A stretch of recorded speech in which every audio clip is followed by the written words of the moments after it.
One of the best ways to start your family history research is by using the census. There are 2 complete online censuses available for Ireland, the Census of 1901 and 10 years later for 1911. There are fragments available for earlier census in 1821, 31, 41 and 51, but they're not very widespread.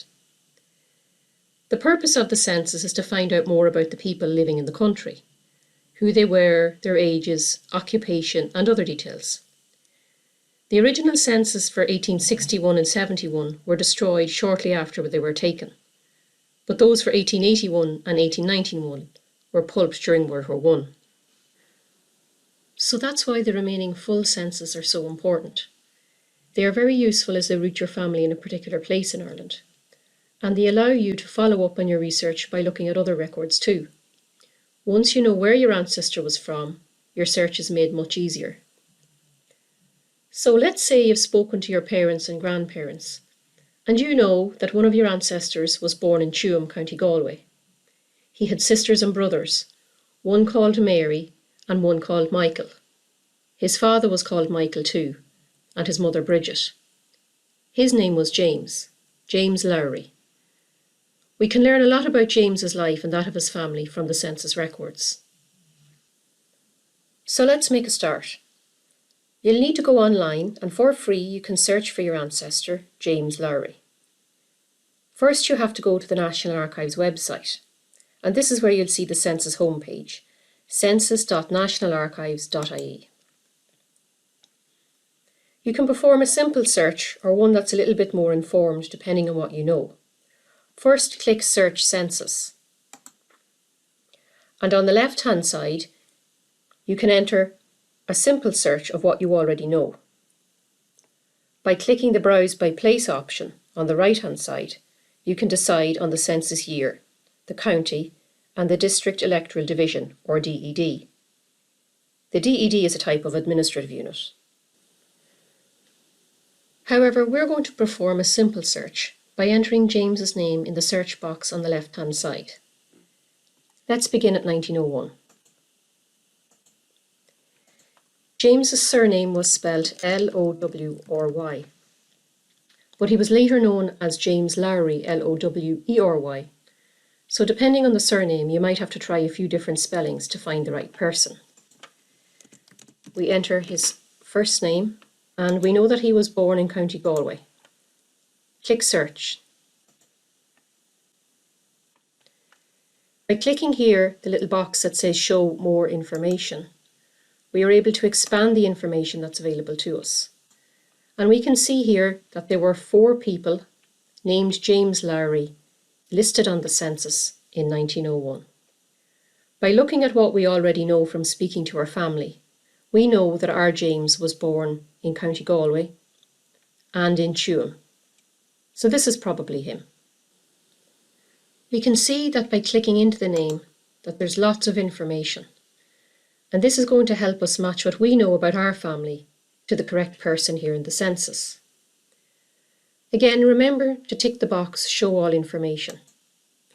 And by sliding across the page, you're able to get a fuller picture about a particular family. We can see some important information here. We see, for example, that the family lived in house number 2 in Ballygaddy. This was a special number added for the sake of the census. It wasn't the actual number of James's house, but we'll need to remember that number later.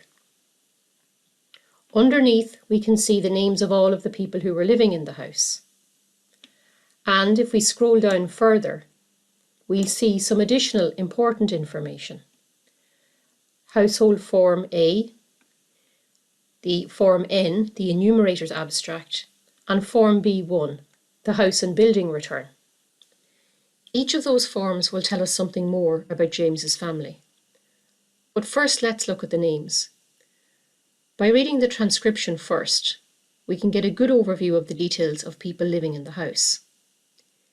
In 1901, James was 2 years old.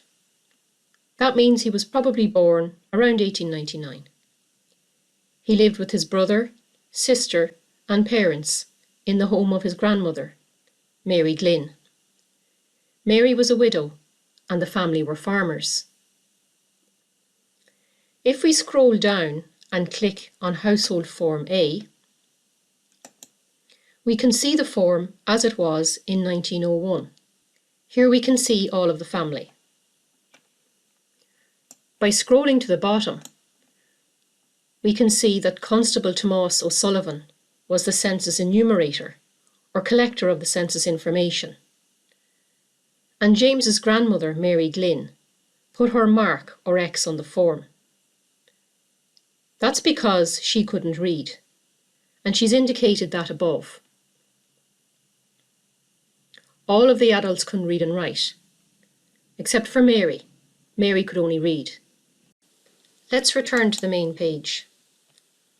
Underneath Form A, the household return, we can then click on Form N, the enumerator's abstract. This form won't tell us any more about the family as such, but looking at the information will be useful when we move on to search other records. So the piece at the top of the page outlines the area in which the family lived: the Parliamentary Division of North Galway, the Poor Law Union of Tuam, the DED of Tuam Rural, and importantly, the townland of Ballygaddy, which is in the civil parish of Kilbennan, or Kilbannon as it's called today. While the piece at the bottom gives an overview of the families in the area. We can see, for example, that James's family had the most number of people, and that there were 4 families included in this townland collection of information. Remember at the beginning we took note of the fact that James lived in house number 2. If we go back and click on Form B1,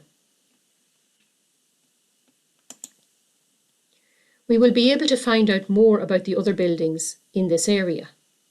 And there are some interesting things, headings on this form, that we can use to build up a picture of what type of house James was living in. So, what more can we learn about James and his family? Remember, we're looking at house number 2. And we can see here, using the information about the walls, the roof, and the rooms of the house, as well as the number of front windows, that we can start to build up a little picture in our heads as to the type of house that James might have been living in. So we know he was living in a private dwelling, and that the house was constructed from walls of stone, brick or concrete, as opposed to mud, wood or other perishable material. And we know this because the number 1 has been placed beside it and all of the other houses in the area.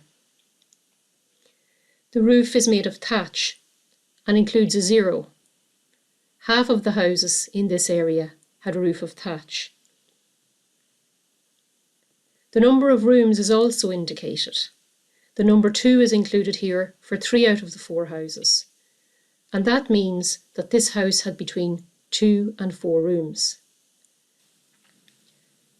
The largest house in the area has the number 5 beside rooms. And this means that it not only was the largest, but the largest by far, because it had over 10 rooms. And that's why it was given the designation of first-class house. It was very probably belonging to the local landlord, the Daly family. Other houses in the area are given the designation of second class.